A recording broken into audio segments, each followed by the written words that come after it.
En esta tarde quiero darte gracias, Señor, porque poder estar delante de tu iglesia, Señor, para exponer tu palabra es un privilegio. Gracias por llamarme, Señor, para esta tarea. Pero, Señor, también ayúdame a ser responsable con mi llamado, a no ser imprudente, a no ser desleal, Señor, a algo tan sagrado como es las Escrituras.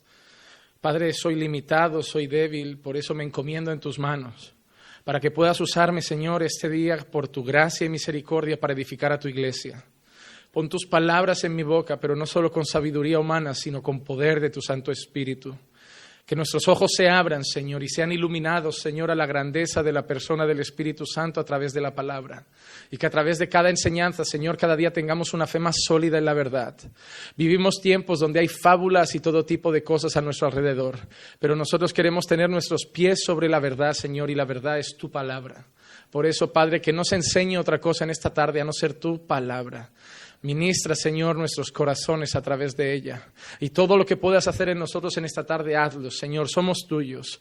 Obra de tus manos, Señor. Moldéanos, Señor, como el alfarero moldea el barro. Danos la forma que tú quieras. Y ayúdanos a ser tanto tus hijos como una iglesia gloriosa para tu santo nombre, Señor. Te pedimos, Señor, que uses este local, no, pero estas personas, que es tu iglesia, para exaltar tu nombre en esta ciudad, Señor. Y sigas, Señor, obrando, encaminando por fe.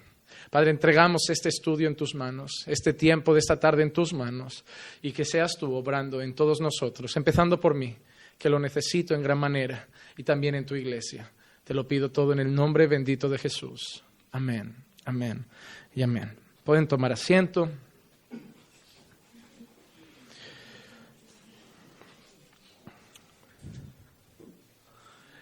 Hoy entramos en la siguiente clase sobre el Espíritu Santo. Y en esta y la siguiente son dos que van bastante unidas, dos clases que van bien juntas. Incluso se podía hacer una sola clase bastante amplia, pero he preferido dedicar una lección a cada tema en concreto. Hoy vamos a tratar en la persona del Espíritu Santo, como venimos haciendo, y vamos a tratar su participación en la revelación. El título del estudio de hoy es El Espíritu Santo y la revelación. Y la semana que viene, el próximo martes, que ya estaré aquí para darlo, trataremos el Espíritu Santo y la iluminación. Es una palabra menos oída en la iglesia de hoy. Se habla mucho de revelaciones, no se escucha tanto la palabra iluminación, pero también tiene un papel muy importante el Espíritu Santo en ella. La manera que vamos a empezar hoy el estudio son con unas definiciones importantes. No podemos hablar de revelación y no podremos hablar la semana que viene de iluminación si no sabemos lo que es. Entonces vamos a dar 3 definiciones antes de empezar a centrarnos en el tema concreto de hoy. La primera definición que vamos a dar es la definición de revelación. Vamos a hablar del Espíritu Santo y la revelación, y para ello necesitamos saber qué significa revelación. Y una definición sencilla de revelación podría ser la siguiente: descubrir lo que antes era desconocido. Revelar algo es dar a conocer algo que no se conocía. Es mostrar, es destapar, es sacar a la luz la verdad divina sobre el hombre. Es el contenido, el material, el qué del mensaje a comunicar. Eso es la revelación. Cuando hablamos en las Escrituras de revelación nos referimos al material, al contenido, al qué, al mensaje que Dios ha querido ofrecer al hombre. Es la palabra de Dios dada al hombre, es el mensaje de Dios dado a los hombres. Eso es revelación. Algo que estaba encubierto, algo que estaba oculto y Dios lo ha revelado. Otra definición importante es la definición de inspiración.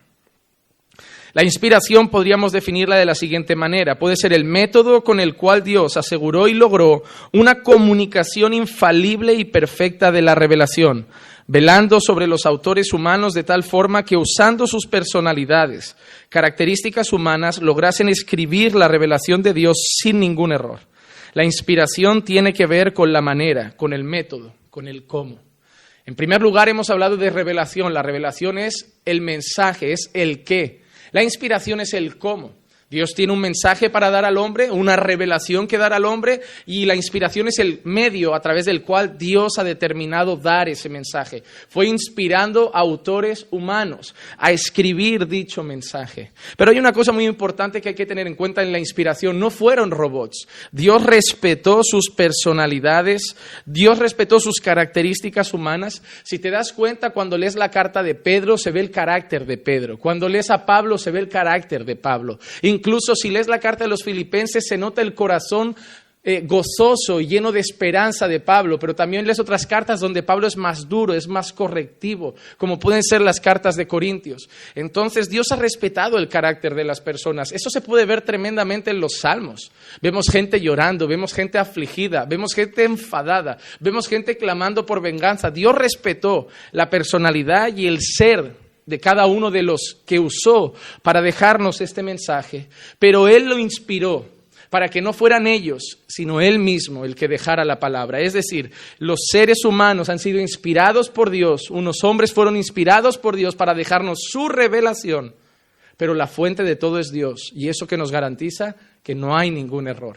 Hoy vivimos tiempos delicados en cuanto a eso. Se está poniendo en duda la palabra de Dios. Que si se empezó a traducir no sé cuánto, que si ha pasado por muchos hombres y eso hace que la pongamos en duda. No, el mismo Dios que la inspiró es el mismo Dios que la mantiene perfecta hasta hoy. Decir que los hombres han cambiado las Escrituras para que la pongamos en duda es decir que Dios no es capaz de preservar el mensaje.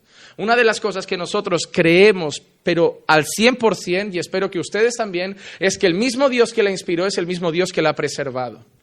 Dios ha permitido que pase por manos humanas, claro, ha tenido que llegar a muchos lugares, en muchos idiomas. Y Dios ha sido el que ha ido permitiendo y trabajando en las personas que lo han hecho para que el mensaje siga llegando fiel. Sí, palabras van cambiando. Sí, algunas se van adaptando a nuestros tiempos, pero el contenido del mensaje sigue siendo el que Dios quiso.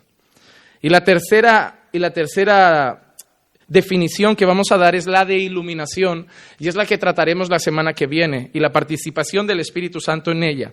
La iluminación es la tarea del Espíritu Santo que concede un entendimiento de la revelación inspirada al hombre.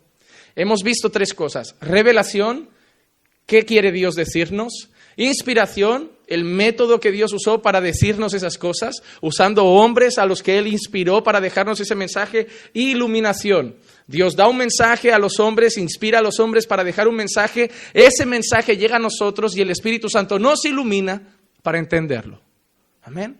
Hemos visto la cadena, nace de Dios, pasa un filtro y llega a nosotros. Y el mismo Dios que es la fuente es el mismo Dios que nos ilumina y nos abre el entendimiento para entender el mensaje. Si te das cuenta, Pablo dice que el hombre natural no lo puede entender porque son cosas espirituales que se disciernen espiritualmente. Entonces necesitamos una obra de Dios para entender la palabra. Amén. Son las tres definiciones necesarias para entender de lo que vamos a hablar hoy. Entonces, hoy nos vamos a centrar en la primera parte, la participación del Espíritu Santo en la revelación. El Espíritu Santo fue un agente activo y directo en la revelación de las Sagradas Escrituras. Y lo vamos a ver a través de muchos textos y aprovecharemos en cada uno de esos textos para dejar otras pequeñas lecciones para nosotros. Primer texto que vamos a trabajar, 2 de Pedro, capítulo 1, versículo 20 y 21. Pero ante todo, sabed esto, que ninguna profecía de la Escritura es asunto de interpretación personal. Ahora hablaremos de lo que viene luego, pero atentos a esas palabras. Ninguna profecía de la Escritura es asunto de interpretación personal, pues ninguna profecía fue dada jamás por un acto de voluntad humana. Ninguna profecía nació del corazón de un hombre que quiso darla, sino que hombres inspirados por el Espíritu Santo hablaron de parte de Dios. Vamos a ver primero la parte que hoy destacamos y es la participación del Espíritu Santo. inspirados por el Espíritu Santo, hablaron de parte de Dios. Vemos cómo el Espíritu Santo fue partícipe de las profecías, de la revelación de la palabra. Fue Él mismo quien inspiró a los hombres para dejarnos ese mensaje de parte de Dios. Amén. ¿Es comprensible? ¿Es entendible? ¿Es sencillo?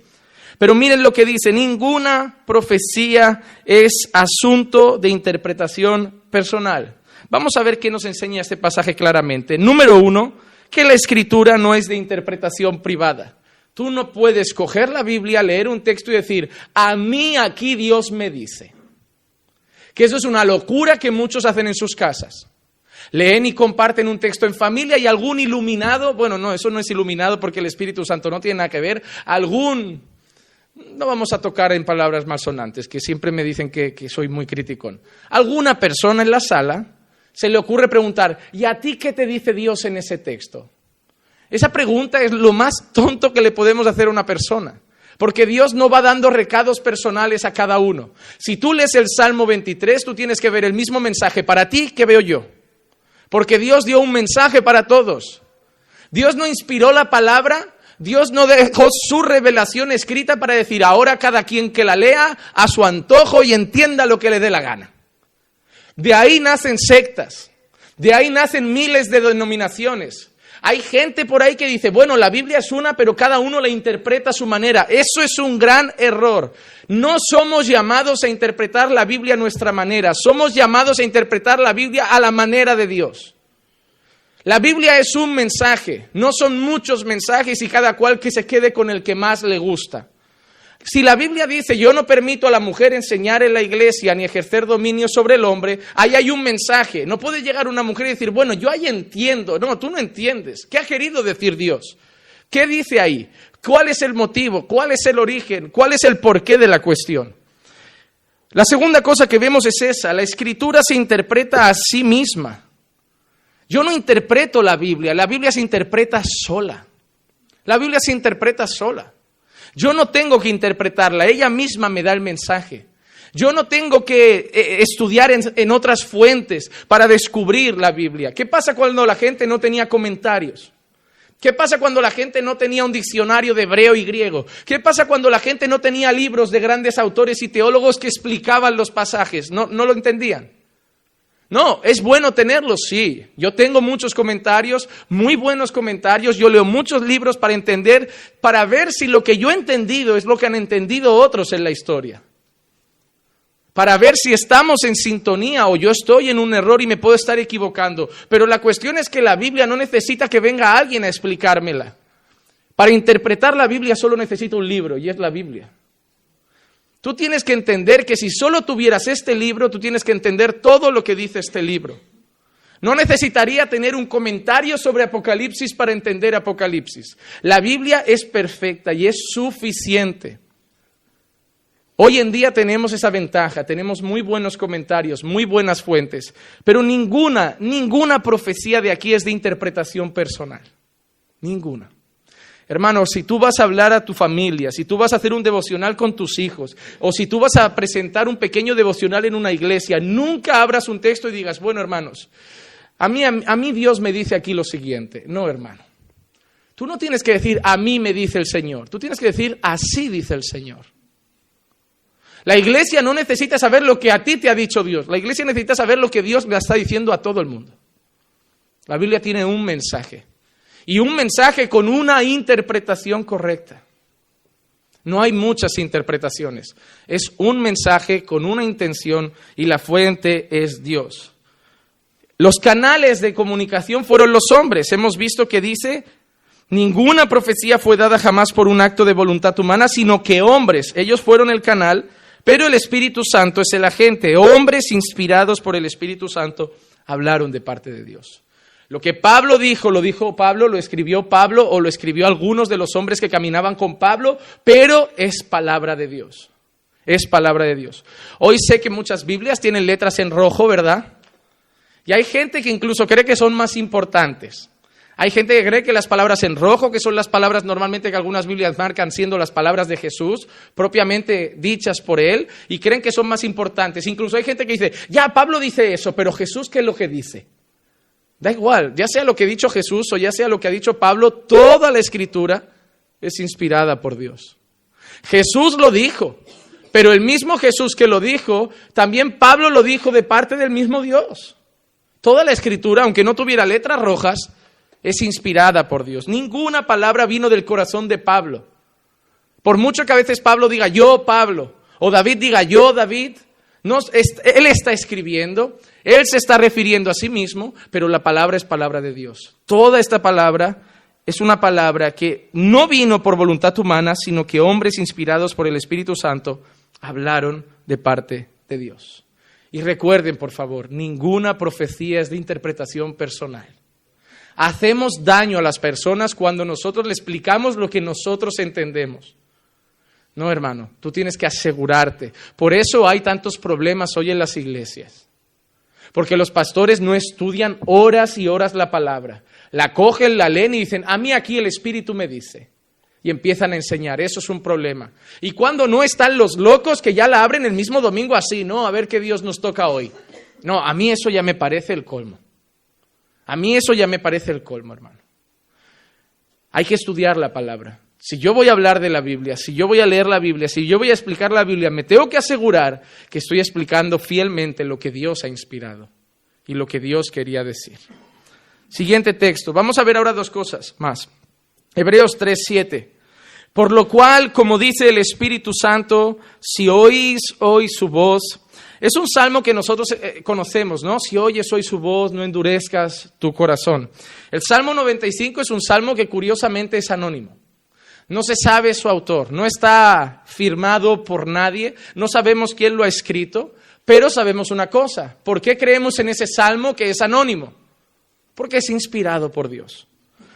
Ese salmo tiene una cosa que dice, Hebreos, mira lo que dice, por lo cual, como dice el Espíritu Santo, si oís hoy su voz. Es el Espíritu Santo quien lo dice. A través de alguien, ese alguien lo ha dejado escrito, pero la fuente es el Espíritu Santo. ¿Qué nos enseña esto? Que un texto del Antiguo Testamento puede ser anónimo, pero sigue siendo fiable, porque la inspiración sigue viniendo de Dios. Hermano, hasta hoy hay discusiones de quién escribió Hebreos. La mayoría de personas le adjudican el libro de Hebreos al apóstol Pablo, pero hay muchas dudas porque no se presenta como en las otras cartas. Sin embargo, sea Pablo o no sea Pablo, hay una cosa que vemos analizando ese texto, la inspiración del Espíritu Santo. Y por eso creemos en él. Porque nosotros no creemos en las palabras de David, nosotros no creemos en las palabras de Pablo, nosotros creemos en las palabras inspiradas por el Espíritu Santo. Déjame hacerte una pregunta. ¿Tú crees que Pablo solo hablaba lo que está escrito? No, hombre. Un hombre que vivió todos esos años, un hombre que predicó todos esos años, seguramente durante el día decía otras cosas. ¿No ves aquí escribiendo la gente a Pablo diciendo buenos días, qué hay hoy para comer, hacia dónde vamos, al final quién me lleva a cada ciudad, al final vamos en barco, vamos en burro, vamos haciendo qué? Son conversaciones normales del día a día. Pablo no estaba mudo y solo hablaba cuando iba a ser inspirado por el Espíritu Santo. Pablo hablaba normalmente, Pablo se comunicaba como Pedro, como Jesús, pero ¿por qué no están todas esas palabras? Porque esas palabras no eran inspiradas por el Espíritu Santo. Era Pablo teniendo una comunicación normal, pero cuando sí las dejaba escritas, cuando sí a Dios quería, era inspirado por Dios y esas quedaron plasmadas para llegar a nosotros hoy.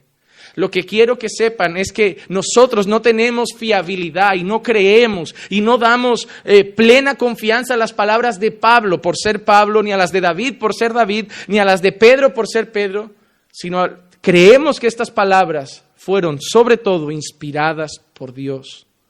Esto es la revelación de Dios, inspiradas por el Espíritu Santo, el cual fue el agente, como dice aquí, dice el Espíritu Santo, si oyes hoy su voz.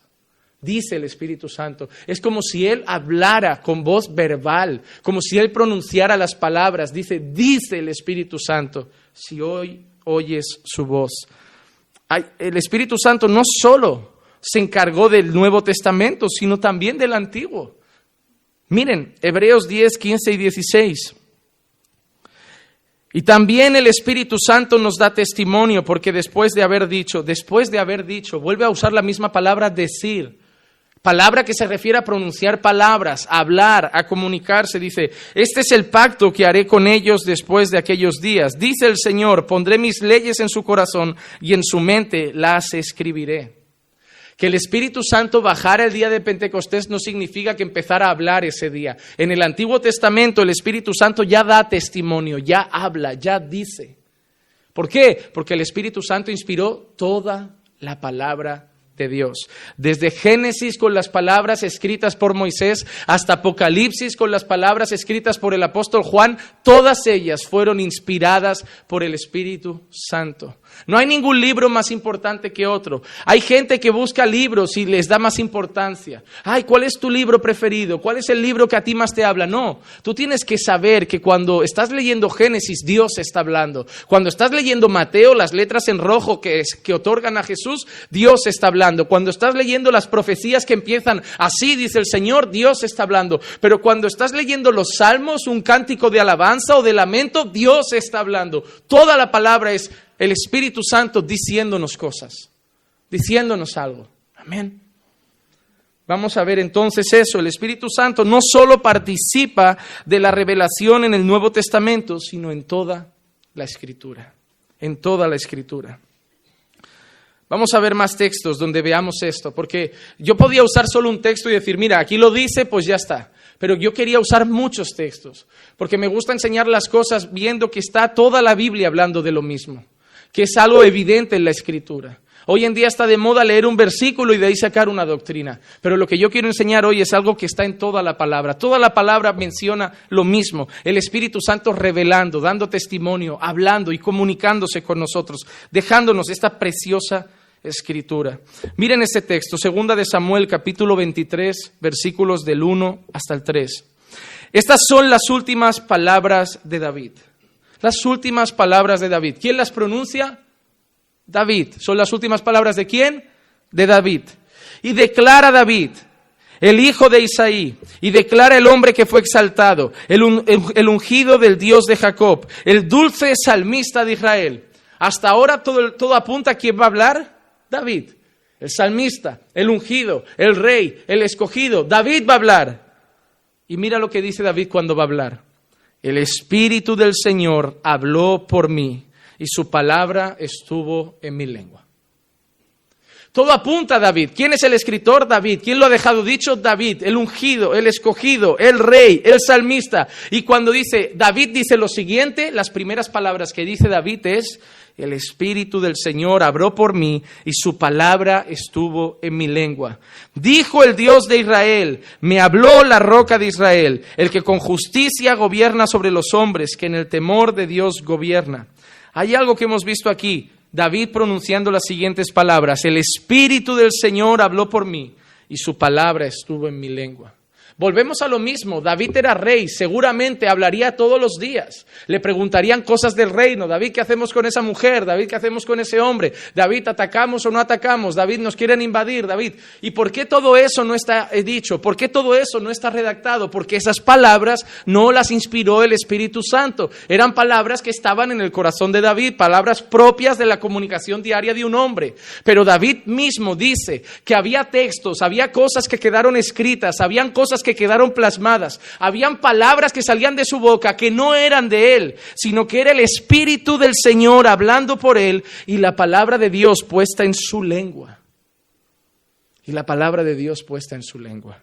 Qué maravilloso que David mismo da testimonio de que sus palabras no vienen de él. Lo más triste es que hoy se sigue escuchando mucho eso. Así dice el Señor. Y un montón de gente otorgando a sus palabras revelación divina. Ese es el peligro, pero es algo que vamos a ver más adelante hoy. Hermano, ¿sabes qué? Hay muchas personas que me dicen, pastor, pero yo puedo creer la gente que me dice eso. ¿Sabes qué te voy a decir? Créelo si quieres. Yo no soy dueño de la vida de nadie. Yo no puedo decirle a la gente que no crea en las personas que le vienen a traer un recadito de Dios. Yo no soy nadie para decírtelo. Yo decido lo que hago con mi vida y tú decides lo que haces con la tuya. A mí la gente me pregunta, entonces, ¿usted cree cuando le... Miren, desde que empecé en el ministerio pastoral, si hay algo que me llega cada día son recaditos de Dios. Y cada cual es diferente, que es muy sospechoso. Cada día a la página de Facebook nos llegan muchos mensajes. Entre 80 y 100 mensajes diarios que tengo que atender, todos los que puedo. Pero hermanos, casi siempre entre esos 80 a 100 mensajes me viene alguno que me pone: varón de Dios, así te dice el Señor. Y bueno, desde que soy el Moisés de España y que voy a libertar a mi nación, a que tengo la unción de Elías para derrotar a todos los profetas de Baal, a que soy el Juan Bautista y por eso tengo tan mala leche y solo me falta llamar a la gente raza de víboras. Desde eso hasta así te dice el Señor, arrepiéntete porque no estás llamado al ministerio, deja de engañar a la gente. Y digo, a ver, uno se levanta hoy por la mañana y me dice que soy Moisés, y el otro se levanta hoy por la mañana y me dice que no tengo un llamado. ¿A quién hago caso? ¿Al que me interesa? ¿Sabéis a cuál? A ninguno. A ninguno. Porque claro, la tendencia del corazón es irse detrás del que te llama Moisés o Elías. Ya soy todos casi los personajes de la Biblia. No me llaman Jesús porque esa locura no la roza nadie. Pero ya he sido casi todos los personajes de la Biblia. Y el corazón del hombre tiene tendencia a ir detrás de esos mensajes que te exaltan y te colocan como si fueras el escogido de Dios para este tiempo. Pastor, entonces, ¿por qué usted no hace caso? Número uno, quien tiene que escuchar un recadero es porque no va directo a la fuente. Es así de sencillo. Si tú necesitas que alguien te traiga una palabra de Dios es porque tú no vas a Dios y tú no tienes acceso a Dios. Si yo hablo con Dios cada día, ¿qué necesidad tiene Dios de mandar al vecino para que me diga algo si me lo puedes decir directamente? No hay ningún motivo.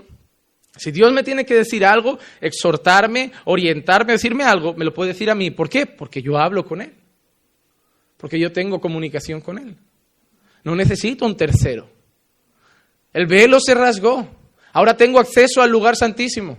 Puedo estar delante del trono de la gracia todos los días hablando con mi Creador, comunicándome con Él y esperando su orientación para muchas cosas de mi vida. No necesito que venga alguien a decir, eso que estás esperando Dios te lo va a... No necesito eso. Tú lo quieres. Bueno, tú te quieres fiar. Pastor, ¿cómo sé yo quién es de fiar? Bueno, es el problema. ¿Te los vas a tener que creer a todos o a ninguno? ¿Te los vas a tener que creer a todos o a ninguno? Ah, pastor, pero es que este acertó. Ya, si yo voy tirando todos los días, una vez acierto. Si yo llego hoy y digo, hermanos, pónganse de pie, cierren los ojos. Hermanos, Dios me muestra que aquí hay alguien hoy afligido. Hay alguien que hoy está su corazón quebrantado. Oh, hermano, acierto fijo. Alguien pasa al altar roto en lágrimas como si Dios me hubiera mostrado su nombre. Y si llego hoy aquí digo, hermanos, yo sé que algunos no lo quieren expresar, pero hoy Dios me está mostrando que hay gente aquí que ya ha estado más cerca de Dios de lo que está hoy. Gente que ya no está orando igual que antes, gente que ya no está tan cerca de Dios como antes, gente que ya no está buscando a Dios como antes, y Dios te está diciendo, vuelve a casa, hijo. Oh, hermano. Yo podía hacer lamentos y llantos cada domingo en este culto. Pero no es lo que quiero. Si Dios te tiene que decir, vuelve a casa, te lo va a decir Él. Mi padre no tenía que hablar con el vecino para decirme las cosas. Mi padre decía, Juanma, ven que quiero hablar contigo. Y hasta hoy sigue haciéndolo. Cada padre habla con su hijo, y si yo soy hijo de Dios, mi padre habla conmigo. Y la mejor manera de hacerlo es a través de su palabra. Cuando yo leo su palabra, mi padre me dice, vuelve a casa. Cuando yo leo su palabra, mi padre me dice, ora. Cuando leo su palabra, mi padre me dice, arrepiéntete, lucha con tu pecado. Cuando leo su palabra, mi padre me habla. Pero yo no soy dueño de nadie. Hay gente que me dice, pastor, pero tú haz lo que quieras. Pero luego, si te toman el pelo, no digas y no te enfades con Dios de, Señor, tú mandaste a tu hijo para decirme y no pasó. No, tú crees en el hombre. Luego no culpes a Dios si no pasó lo que querías. ¿De acuerdo? Porque es lo que está haciendo mucha gente. Culpando a Dios de que no pasen las cosas que farsantes dicen en nombre de Dios.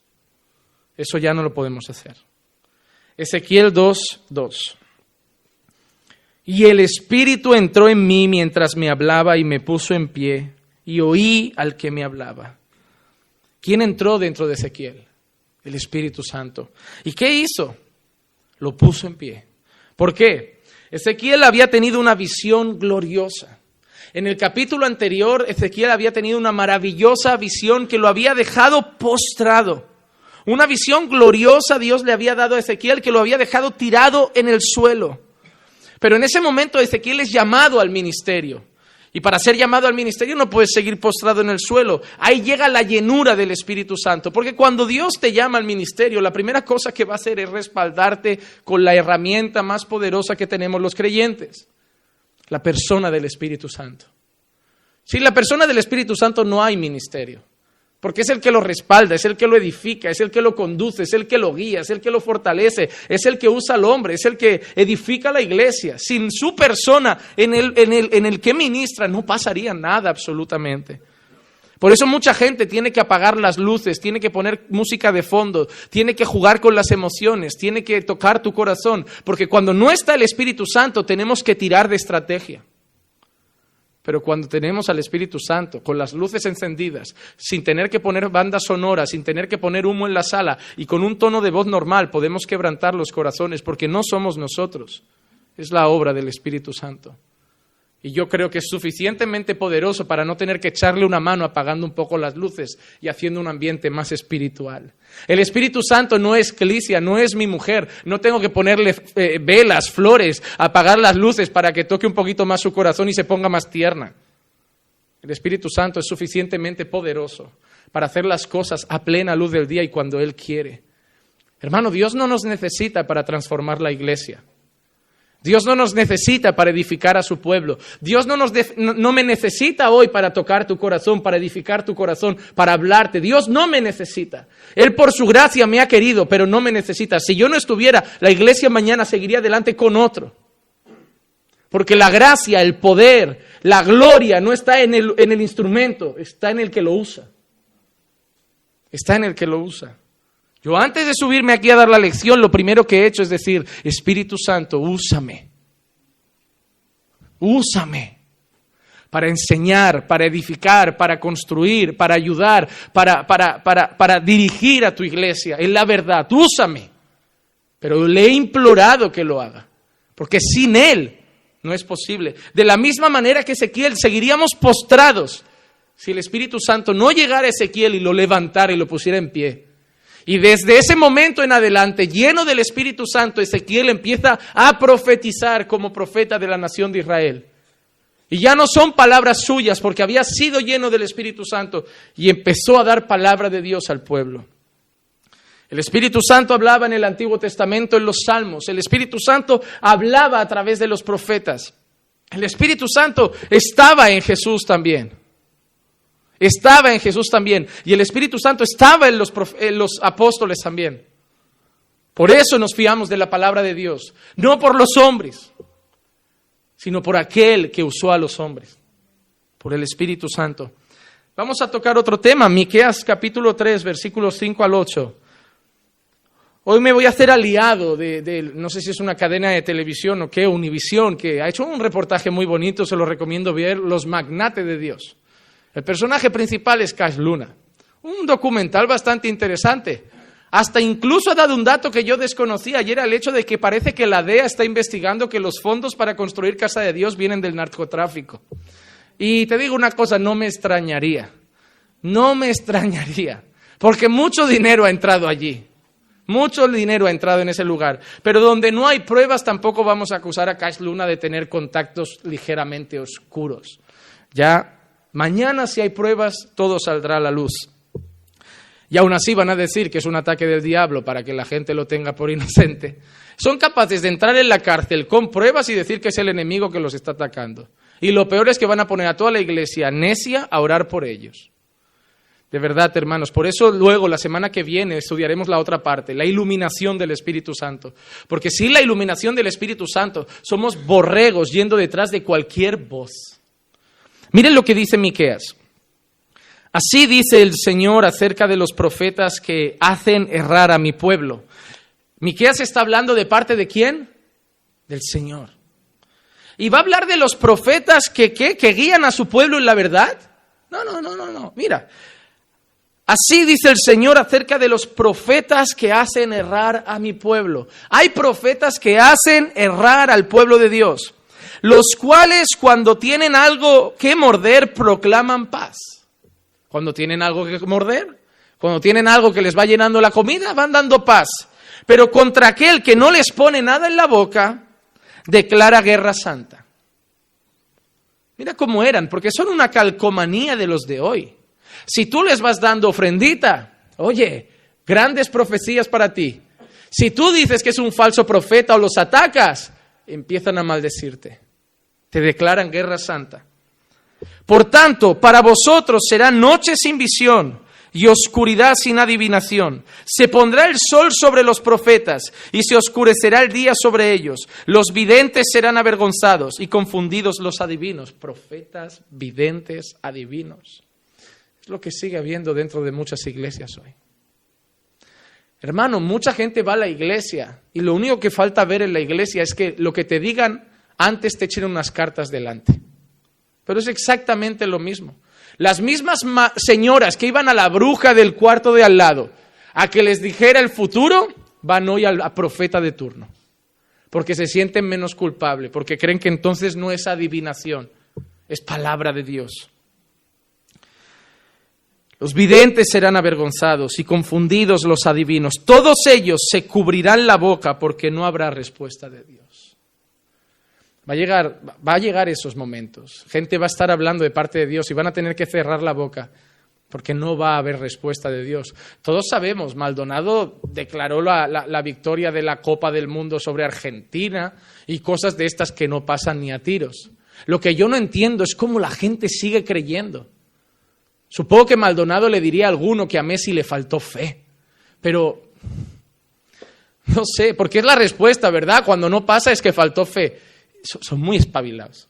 Pero también te voy a decir una cosa, no son tontos, porque ningún tonto engaña a mucha gente. Un tonto engaña a uno, a dos, pero esa gente es muy astuta, hermano. Es que son muy listos. No es que no son tontos, son muy listos. Son muy listos. Saben hacer las cosas. Saben hacer las cosas, porque la serpiente era más astuta que todos los animales. Y sigue siendo astuta y sigue usando gente. De la manera que se usó una serpiente para mentir y engañar, también se usa hoy a personas para engañar al pueblo de Dios. Pero miren lo que entra en el versículo 8. Miren lo que empieza a pasar en el versículo 8. Yo en cambio, habla Miqueas, yo en cambio estoy lleno de poder del Espíritu del Señor y de juicio y de valor para dar a conocer a Jacob su rebelión y a Israel su pecado. ¡Wow! Los falsos profetas, mientras recibían comida en la boca, les decían paz, paz, paz. Ahí llega el profeta de Dios que dice que está lleno del Espíritu del Señor y dice, ahora yo voy a hablar. Y voy a hablar de parte de Dios. ¿Y sabéis qué voy a decir? No voy a decir paz. Voy a dar a conocer a Jacob su rebelión y a Israel su pecado. Te voy a decir una cosa. Nunca, en la historia, nunca los profetas fueron queridos. Nunca. Solo hoy. Y los falsos como antiguamente. Los únicos profetas aclamados son los falsos. Desde el Antiguo Testamento hasta hoy, los únicos profetas queridos y aclamados son los falsos. Porque los verdaderos profetas de Dios siempre han venido con palabras de juicio. No ha habido profeta como Juan Bautista en el Nuevo Testamento. Y su palabra era de juicio, de castigo y de arrepentimiento. Miqueas se levanta para declarar la rebelión de Jacob y el pecado de Israel. Natán, el profeta usado por Dios para hablar con el rey, es capaz de ponerse delante del rey de la nación y no para decir, no pasa nada, rey, para ponerle el dedo en la cara y decir, ese hombre eres tú y Dios va a matar al niño que va a dar a luz esa mujer. Los profetas por eso fueron castigados, degollados, perseguidos. Muchos tuvieron que ir corriendo a cuevas, marginados, porque hasta el pueblo de Dios los quiso matar. Por eso Dios les recrimina, incluso Jesús habla, vosotros que matasteis a mis profetas.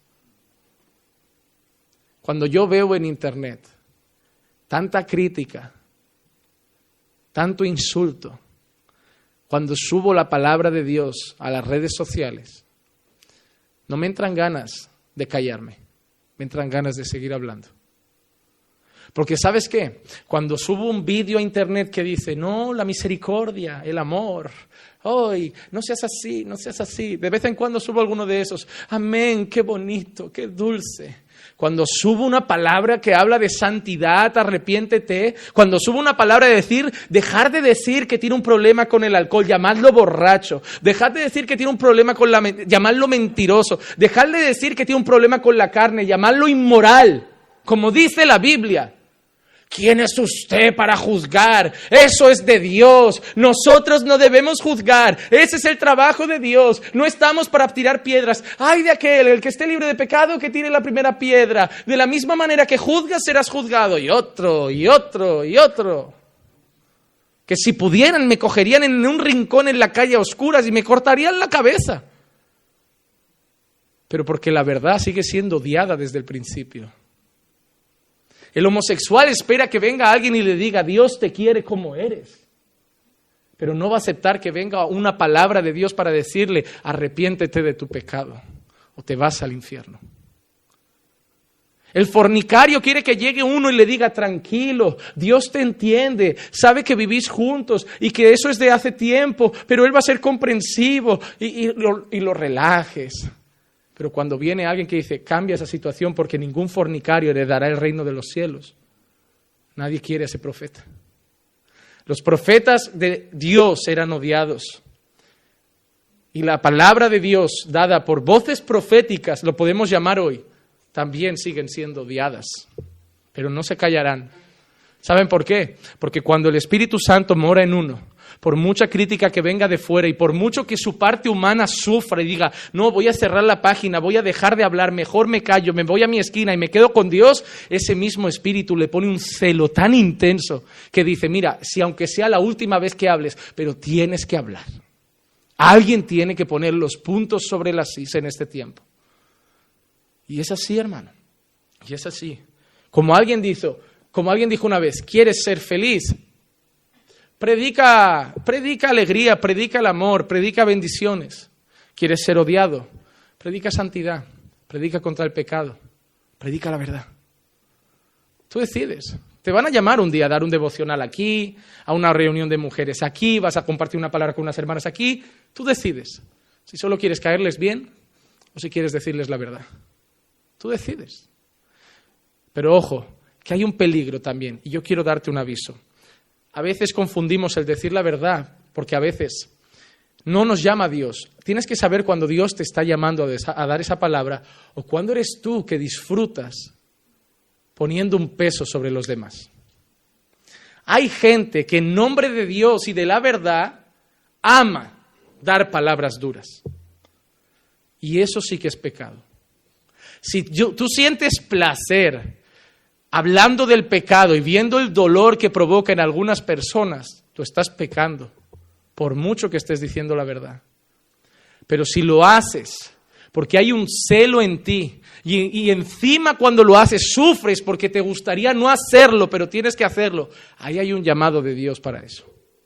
Cuidado que la línea es muy delgada de lo que Dios me llama a hacer a lo que yo disfruto por la maldad de mi corazón y mi soberbia. Cuidado que la línea es muy fina, que hoy en internet también hay muchos en nombre de la verdad, simplemente desahogándose y empezando a criticar a su ex iglesia, a su ex pastor. Que hay mucha gente usando paginitas de Facebook y mensajes solo para atacando a sus antiguos hermanos. Cuidado que la línea entre edificar y criticar es muy fina y que puedes estar pecando contra Dios. Que hay mucha gente que es pentecostal, al día siguiente deja de ser pentecostal y parece que odia durante un año a los pentecostales y solo pone doctrina contra ellos. ¿Para qué? Para que sus antiguos compañeros de culto se sientan mal y crean que es más listo. Cuidado que la línea es muy fina, muy fina, muy fina. Hay muchos pentecostales que son nuestros hermanos y otros que no lo son. Hay muchos bautistas que son nuestros hermanos y otros que no lo son. Hay presbiterianos que son nuestros hermanos y otros que no lo son. Hay de todo. ¿Por qué? Porque Dios no es Dios de denominaciones y dentro de cada una hay gente que es salva y gente que no. Hermano, que tú tengas esto en la cabeza o lleves este libro en la mano no te va a salvar.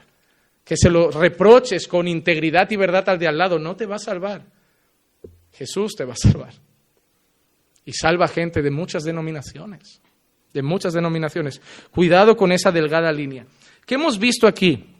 Primera cosa, Miqueas ha definido la motivación de los falsos profetas. ¿Cuál es la motivación de un falso profeta? Alguien que habla en nombre de Dios, pero sin ser Dios que lo inspira. Comida. Dice, cuando le ponen pan en la boca, hay paz. Cuando no le dan nada que comer, declara guerra santa. La motivación de los falsos profetas es el dinero. Es el dinero, son las ganancias. Su Dios es su vientre. Ellos solo quieren expandirse, ellos solo quieren casas de lujo, ellos solo quieren un jet privado, ellos solo quieren mansiones, ellos solo quieren buenos coches, buenos aviones, buenos barcos, buena vida, buenos restaurantes. Y si te van a decir a ti que tienes mucho dinero, que Dios tiene algo muy bonito, si así sabe que tú le vas a llevar en la mano, invitándole a todo, lo harán. Si tú tienes una constructora y saben que dorándote un poco la píldora, tú le vas a regalar hasta un piso, lo harán. Así de falsos pastores declarando que reciben pisos como ofrenda, casas como ofrenda, coches como ofrenda. Y no te hablo de un Seat Panda de 20 años usado, ¿eh? Te hablo de gente que está recibiendo Mercedes nuevos como ofrenda. ¿Por qué? Porque en la mente de muchos, si bendices al pastor, tú serás bendecido.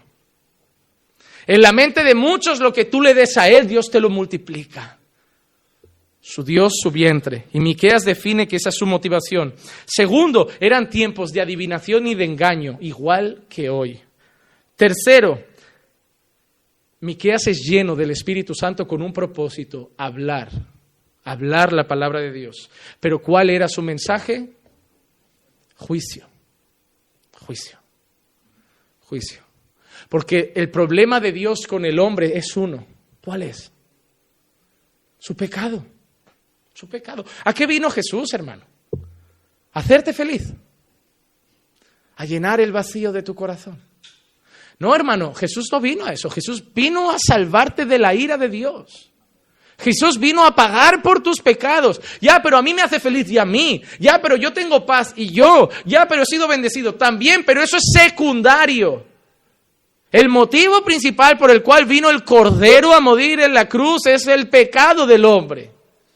Y las palabras de los profetas de Dios siempre han sido contra el pecado del hombre, contra la relación rota entre Dios y el hombre. Isaías dice, vuestros pecados hacen división entre Dios y vosotros. Constantemente los profetas hablan de la palabra pecado.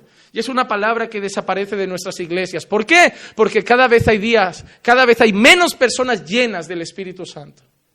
Llenas del Espíritu Santo. Hechos capítulo 1, versículo 16. Miren lo que redacta Lucas.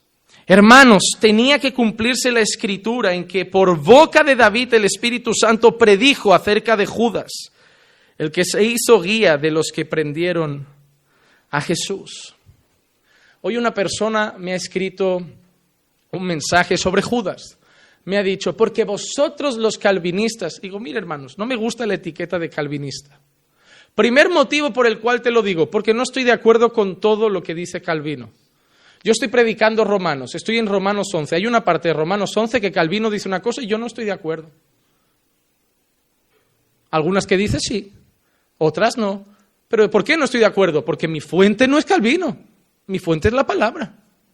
Pero la gente me dice, ya, pero es que según lo que tú enseñas, Judas traicionó a Jesús porque estaba predestinado. Digo, mira, llámalo como tú quieras, pero yo te voy a decir una cosa.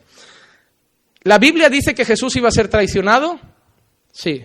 ¿La Biblia dijo desde antes, te hablo del Antiguo Testamento, que Jesús iba a ser vendido? Sí. Desde el principio te hago una pregunta, ¿Jesús sabía que ese iba a ser Judas? Porque él lo dijo claramente, ninguno se perdió, a no ser el hijo de perdición, para que la Escritura se cumpliese. Él ya lo sabía. Ahora te hago una pregunta, ¿Jesús sabía todo? ¿Sí? Cuando Jesús llamó a Judas a ser apóstol, ¿ya sabía que ese apóstol lo iba a traicionar?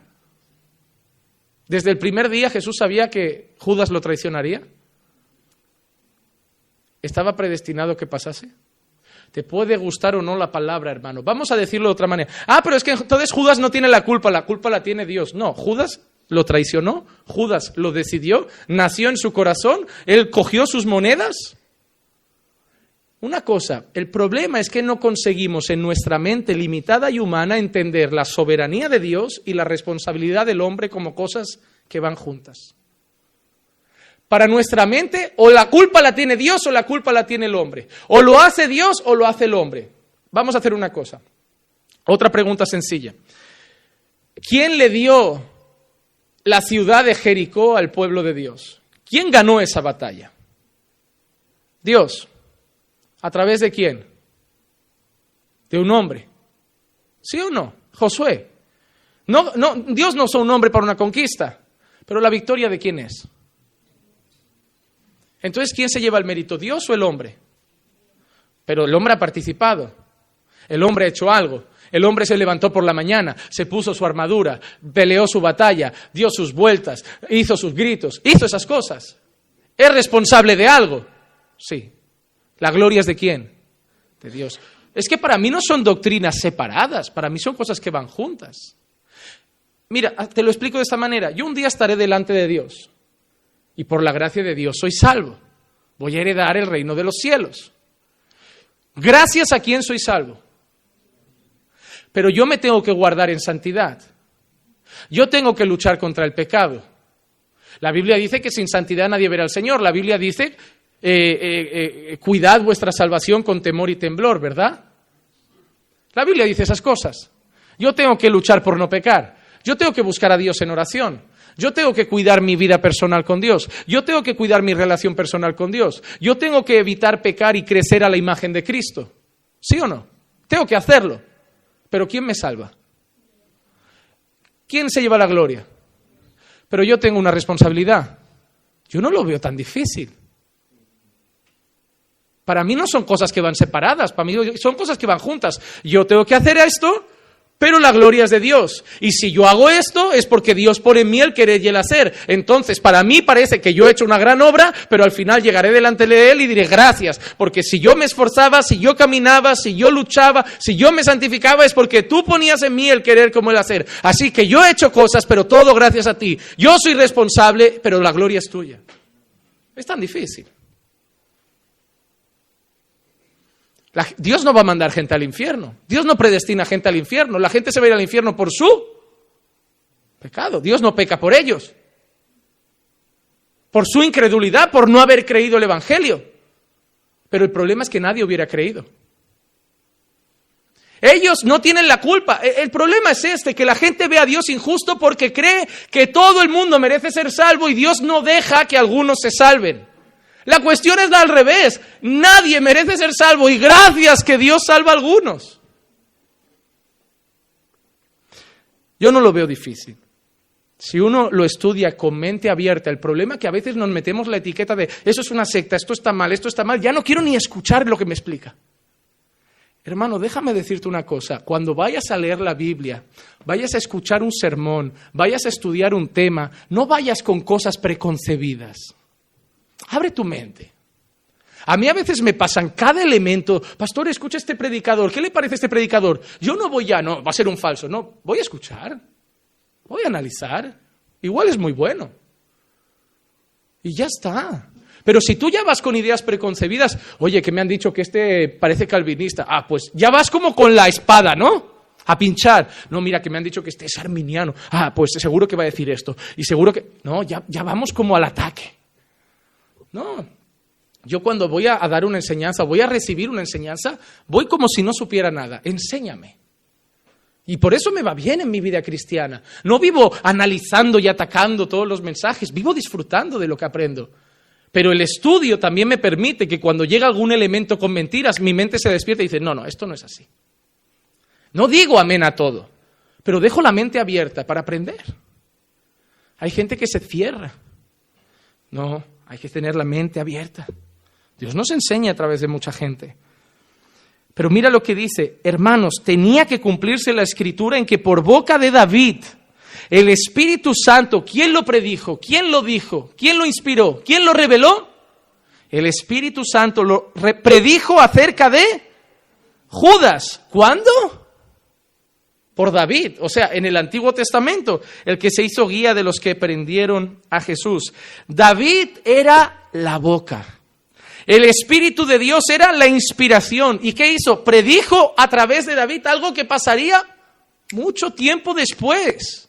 La traición de Judas. Palabras que David decía que tenían que ver con el futuro. No con el Mesías, sino con el traidor del Mesías. ¿Y por qué podíamos creer esas palabras? Porque la inspiración era Dios. ¿Por qué confiamos en los mensajes escatológicos? Hermano, ¿por qué tú crees que Jesús va a volver?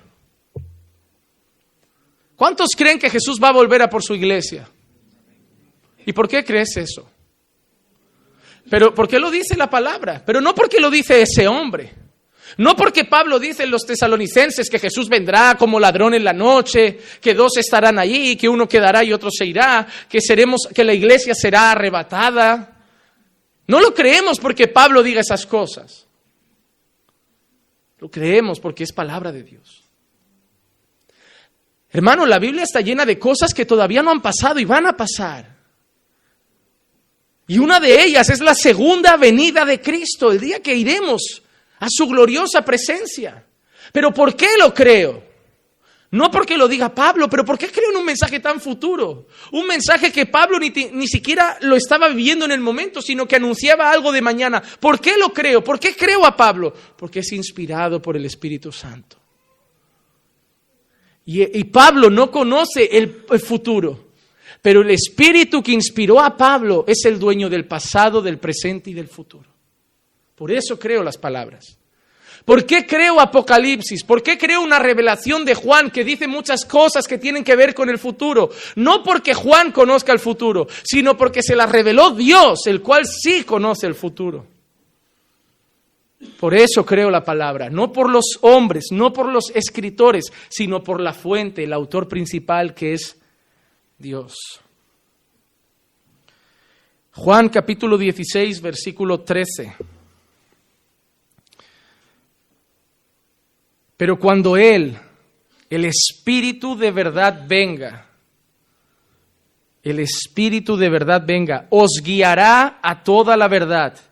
Porque no hablará por su propia cuenta, sino que hablará todo lo que oiga y os hará saber lo que habrá de venir. Jesús se dirige a sus discípulos y dice, cuando venga el Espíritu de verdad, el Espíritu Santo, Él hablará con vosotros. Y no hablará de su propia cuenta. Es palabra de Dios. Y os hará saber todas las cosas que han de venir. Por eso lo tenemos que creer, porque no hablará de su propia cuenta, sino que hablará todo lo que oiga y os hará saber todo lo que ha de venir. Por eso creemos las palabras de los apóstoles. Porque Jesús había dicho que las palabras de los apóstoles eran palabras que recibían ¿de quién? Del Espíritu Santo. Del Espíritu Santo. Tenemos confianza en los apóstoles porque estaban bajo la guianza del Espíritu de Dios. Del Espíritu de Dios. Por eso no creemos en los apóstoles de hoy. Por eso no creo. Una cosa. Ayer me preguntaron que cómo se distingue a un falso apóstol. ¿Ustedes saben cómo? ¿Saben la manera más fácil de distinguir a un falso apóstol hoy en día? Se hace llamar apóstol. Es así de sencillo. Quien lleva el título ya está mal. Porque no los hay. No los hay. Hermanos, es tan sencillo como coger la Biblia y preguntar, oye, ¿y por qué dice en Apocalipsis que estaba el nombre de los 12 apóstoles? Había un nombre reducido. Pablo se considera hasta un abortivo, como está de prestado. Hermano, el problema es que ellos son tan rastreros que usan textos en los que menciona como apóstoles a otros hombres. Pero es que la palabra apóstol tiene 2 connotaciones. En primer lugar, la palabra apóstol con mayúscula, el oficio y ministerio, el oficio de apostólico. Personas que tenían que haber sido llamadas por Jesús, ser testigos del bautismo incluso, pero sobre todo ser testigos de la muerte y resurrección de Cristo. Y sobre todo ser llamadas directamente por Jesús. Tenían que cumplir unos requisitos. Y esos son los apóstoles con A mayúscula. Pero sí, la Biblia menciona apóstoles, alguno con A minúscula. ¿Pero por qué? Porque la palabra apóstol nosotros la tenemos como esa palabra hoy. Pero la palabra original en griego significa enviado. Eran misioneros. Eran personas enviadas. Pero si no leemos con cuidado, somos llevados por cualquier viento de doctrina. Creemos que hoy Dios levanta apóstoles. Porque claro, hoy ser pastor está pequeño. Hoy quiero ser pastor de pastores. La doctrina apostólica viene de Dios. Hermano, a veces la gente le da miedo cuando escucha esa palabra, pero nuestra iglesia es una iglesia apostólica. La gente tiene miedo porque muchos vienen tocados de Roma. No, yo soy católico, apostólico, románico, de todo. Tiene una lista larga de nombres. Hermano, nuestra iglesia es católica, porque nuestra iglesia es universal. Y nuestra iglesia es apostólica, porque está basada en la doctrina de los apóstoles, pero no es romana. Es universal, es apostólica, pero no es romana. Es la única diferencia en el nombre. Si algún día, para evitar peleas con un católico, cuando te pregunte, ¿tú eres católico?, le dices, sí. Y ahí acabas con la discusión. Le dices, pero de los de verdad, no de los de Roma. Pero nuestra iglesia es apostólica, porque apostólica significa que está basada en las enseñanzas de los apóstoles. Y nosotros llevamos más de 2 años enseñando la carta de los romanos. Mándatela. Nuestra iglesia es apostólica y encima estamos enseñando todos los domingos la carta a Roma.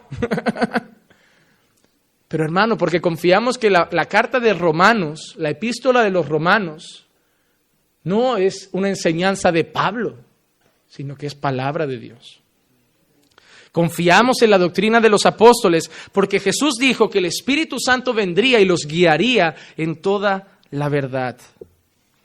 Ellos dejaron avisos futuros, revelaciones futuras, porque eran inspirados por el Espíritu de Dios, que conoce el pasado, el presente y el futuro.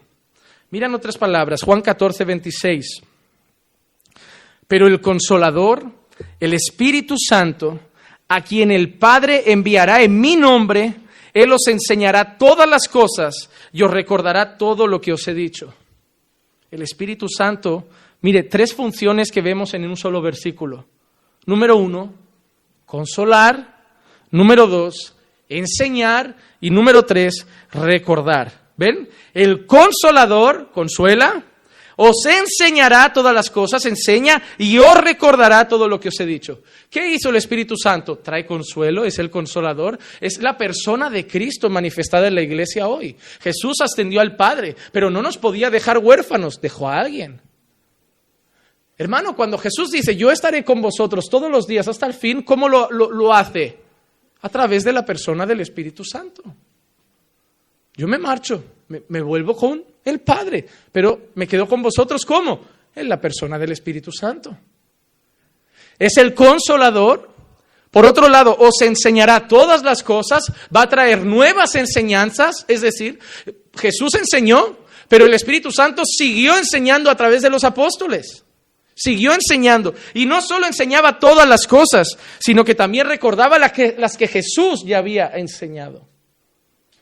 Y es lo que sigue haciendo hoy, recordando las palabras de Jesús hoy en día. Las 3 funciones del Espíritu: consuela, enseña, recuerda. En otro lado también vemos que convence de pecado, de justicia y de juicio. Eso será otra lección que haremos, funciones principales del Espíritu Santo en la vida del creyente. Pero nosotros hemos visto que el Espíritu Santo enseñará, dará palabra, hablará a través de los apóstoles, revelación. El Espíritu Santo es parte de la revelación. 2 de Timoteo 3:16, la palabra el versículo quizá más usado y más conocido. Toda la Escritura es inspirada por Dios y útil para enseñar, para reprender, para corregir, para instruir en justicia. Toda la Escritura, desde Génesis a Apocalipsis, es inspirada por Dios. La palabra inspirada viene de un original que significa soplada. Soplada. No es una palabra que es como si Dios la hubiera puesto en la cabeza o en el corazón de los hombres. La palabra original es soplada. Es como si sale de la boca de Dios. Y de la boca de Dios llega a los hombres. Y de los hombres que ha inspirado llega a nosotros. ¿Y cuál es la función? ¿Cuál es la función de que el Espíritu Santo haga esa inspiración, haga esa revelación? El origen es Dios y la utilidad, vemos otras veces 3 utilidades de la palabra: enseñar, corregir, instruir. Enseñar, corregir, instruir. Pues qué triste, ¿no? Porque hoy solo la gente la quiere para motivar. Para motivar. Nadie quiere enseñar, nadie quiere corregir, nadie quiere instruir. Y cuando alguien está estudiando mucha Biblia, viene el elemento que le dice, oye, que la mucha letra mata. La ignorancia. Mata la ignorancia. Mata el engaño. Mata la herejía. Eso es lo que mata la mucha letra. La mucha letra mata, hermano. Que nadie te venga a decir, deja de estudiar que te vas a volver frío. Que nadie te venga a decir, deja de estudiar la Biblia que te vas a volver frío. Porque si hay algo que mantiene vivo al creyente, es estar en contacto constante con la palabra de Dios. Hermano, si yo me mantengo firme en la fe es principalmente porque vivo con esto. Vivo con esto. Vivo con esto. Esto acompañado de oración, no hay fe que se apague. No hay fe que se apague. Cuando alguien dice, pastor, me he enfriado en la fe, yo solo le pregunto, ¿cuánto lees cada día y cuánto oras cada día? Y normalmente es pobre la respuesta. Entonces, no te has enfriado por casualidad. Tú mismo te has metido en la nevera. Hermano, te voy a decir una cosa. Es como lo que hemos dicho antes, la obra la hace Dios, pero la responsabilidad es tuya. Si tú no lees tu Biblia y si tú no oras, claro que te vas a enfriar en la fe. Y no vengas al despacho pastoral a decir, pastor, ¿y qué hago? Pues ponte a leer y ponte a estudiar y ponte a orar. Ya, pero no tengo ganas. Pues entonces tu problema, no el mío. ¿Qué quieres que haga? ¿Que me meta dentro de ti y te ponga ganas? Yo no puedo hacer eso ni con mi mujer. Ojalá yo pudiera convencer a mi mujer y ponerle ganas de todo lo que me apetece. No puedo hacer eso con nadie, ni conmigo. Pero yo ya le he dicho a más de un hermano, pastor, ¿y qué hago si no tengo ganas de orar? Todo el mundo ya conoce mi respuesta. Ora sin ganas. Ora sin ganas. ¿Quién te ha dicho que hay que orar sin ganas? Pastor, ¿qué hago si no tengo ganas de ir a trabajar? Ve sin ganas. Pastor, ¿qué pasa si ya no tengo ganas de amar a mi mujer? Amala sin ganas. Pastor, ¿qué pasa si no tengo ganas de llevar a mi hijo al médico cuando está enfermo? Llévalo sin ganas. Porque la vida se trata de ser responsable, no de ser un crío mimado que hago lo que me apetece. Hago lo que tengo que hacer. Yo no oro porque me apetece orar, oro porque tengo que orar. La gente a mí me tacha de frío porque yo tengo un horario para la oración. Ah, pero es muy mecánico tu vida espiritual. Cada mañana, de 6 a 8, 2 horas de devocional, 1 hora de lectura y 1 hora de oración. ¿Cuántas tienes tú que esperas que te vengan las ganas? ¿Cuántas tienes tú? Yo me levanto cansado, me levanto con gripe, me levanto con frío, me levanto con legañas, pero yo sé que a las 6 empieza mi devocional. ¿Con ganas o sin ganas? Y te voy a decir una cosa. Cuando empieza con ganas, a veces se alarga más de 2 horas. Y cuando empieza sin ganas, acabo con ganas. Yo siempre lo diré, el remedio para que vuelvan las ganas de orar es orar sin ganas. Yo he llegado a orar diciendo, Señor, devuélveme las ganas de orar. Y ya estaba orando. Hay que ser responsable. Cuando era niño, pensaba como niño, hablaba como niño, caminaba como un niño, hacía todo como un niño. Pero cuando ya fui hombre, hermano, ya debemos dejar de ser niños en la fe.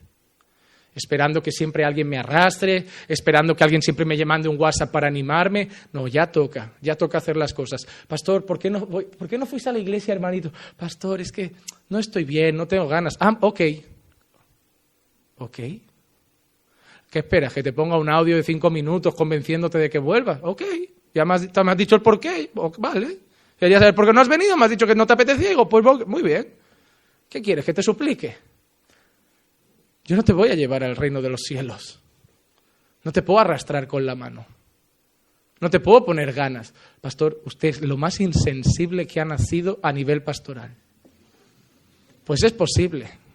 Ora por mí para que Dios me dé más gracia.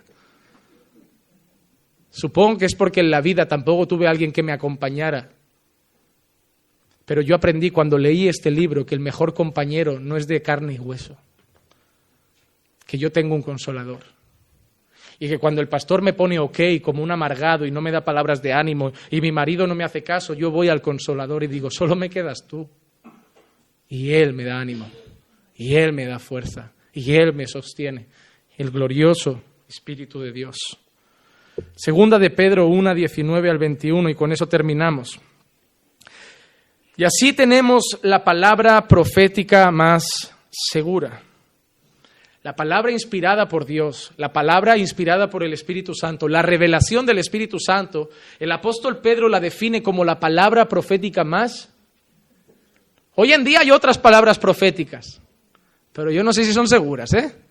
Como te dije, tú verás qué quieres hacer con ellas. Porque, oye, que ahora llega el 31 de diciembre, que en vez de culto hay gente que parece rituales de hechicería. Ya verás cómo llega el 1 de enero y empiezas a ver carteles en todas las iglesias así. 2019, el año de la cosecha. 2019, el año de la misericordia. Y cada uno tiene un año diferente, que yo tampoco lo entiendo. Dios tiene una iglesia, pero a cada uno le da un año. Parecemos los chinos. El año del dragón, el año del borrico, el año de la cabra. Yo no entiendo, al menos podían llamarse esa gente y ponerse de acuerdo. Oye, ¿qué cartelito ponemos este año? ¿Qué nos toca? Porque la Iglesia Católica al menos pone una a todo el mundo. El año de la misericordia, pero todos igual. Ahí llegamos los evangélicos, como cada uno, en vez de saber que esto no es de interpretación privada, cada uno lo interpreta como le da la gana. Oye, ¿tú qué has sentido? Y esto te lo digo, que hay algún pastor que está en el sofá de casa y le dice a su mujer, ¿y este año qué pongo? Pone el año de la abundancia. Pues eso mismo. Oye, fulano, hazme un cartel, 2019, año de la abundancia. Y hacemos el culto profético de entrada de año. La declaración profética, el romper las cadenas y ataduras del 2018 y declarando bendición para el 2019. Y cuando no, los locos como los de Barcelona que me invitaron no, vente a mi campaña, 12 días por 12 meses. Me falta mucha gracia, tenéis que orar por mí de verdad. No, en serio, yo tengo un serio problema. Estas cosas no me sientan nada bien. La Biblia dice airaos pero no pequéis, pero a mí me falta esto para empezar a pecar. Pero esto. Porque se están haciendo burradas, hermanos, ¿sabes? Y si lo hicieran en mi nombre me da igual, en el nombre de mi madre me da igual, pero lo están haciendo en el nombre de Dios. Y ese nombre es sagrado. Ese nombre es sagrado.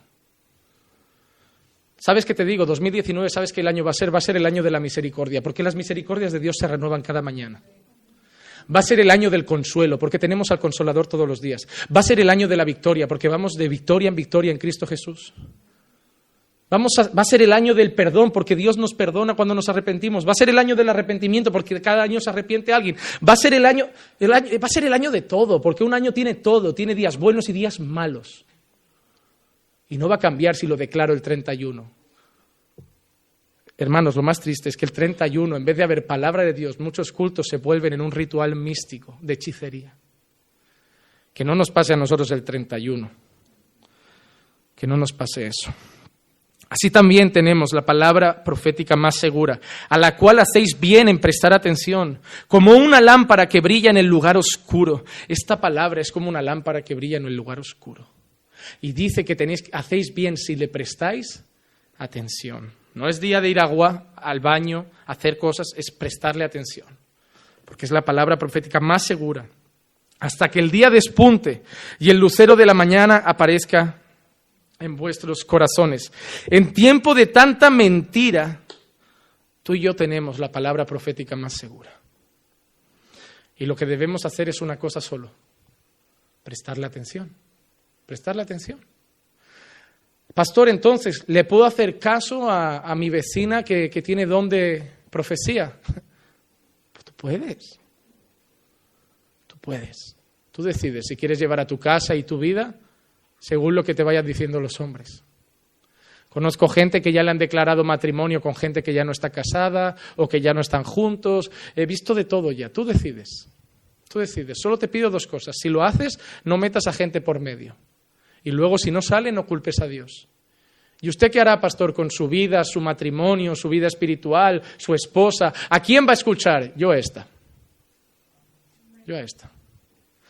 Pastor, ¿no quiere que venga alguien y le diga algo de parte de Dios para su esposa? Ya me lo dice, que la ame como Cristo amó a la iglesia. No tiene que venir una mujer a decirle, así dice el Señor, Dios pide que te sujetes a tu marido. No, ya lo dice. Hermano, yo prefiero esto, porque en el Edén habían dos voces, la voz de Dios y la voz de la serpiente. Y elegir a qué escuchamos va a determinar lo que va a pasar mañana. Hoy en día no hay dos voces, tristemente hay muchas voces. La voz de Dios y muchas otras. Y muchas otras. Y decidir a quién escuchas va a determinar muchas cosas de tu vida. Pastor, podemos escuchar a cualquiera en YouTube. Tú decides. Pastor, tú decides, eres libre. Los pastores no tenemos ninguna autoridad sobrenatural sobre la vida de nadie. La autoridad es la palabra. Yo no soy dueño de ninguna vida. No son mis ovejas, no son mis discípulos, no son mi iglesia, no. Le pertenecen a Dios. Yo pastoreo. Pero si te pudiera dar un consejo como hermano es, yo me quedo con esto. Tú lo que quieras. Tú lo que quieras. Pero y si necesitas que alguien te diga algo de parte de Dios y ella no te vale, yo te diría que te arrepientas. Porque estás diciendo que la palabra de Dios no es suficiente para ti. Y eso es una declaración muy peligrosa. Muy peligrosa. Con palabra y oración no necesitas ningún fantoche que venga a decirte, hijo mío, así dice el Señor. Con palabra y oración, cuando venga un mentiroso, al contrario, tú le vas a apuntar con el dedo y vas a decir, con Dios ya hablo yo solito. No necesito un filtro. Porque antes sí teníamos que tener un sumo sacerdote que intercediera por nosotros. Pero eso era antes, ya no te necesito. ¿Por qué? Porque Jesús murió en aquella cruz. Y cuando resucitó al tercer día, había rasgado el velo. Y ahora nosotros podemos hablar todos directamente con el Padre. No necesito un intermediario. Yo voy directamente a la fuente de agua viva. No necesito a nadie que me traiga un vasito. Yo tengo acceso al manantial. Vamos a ver.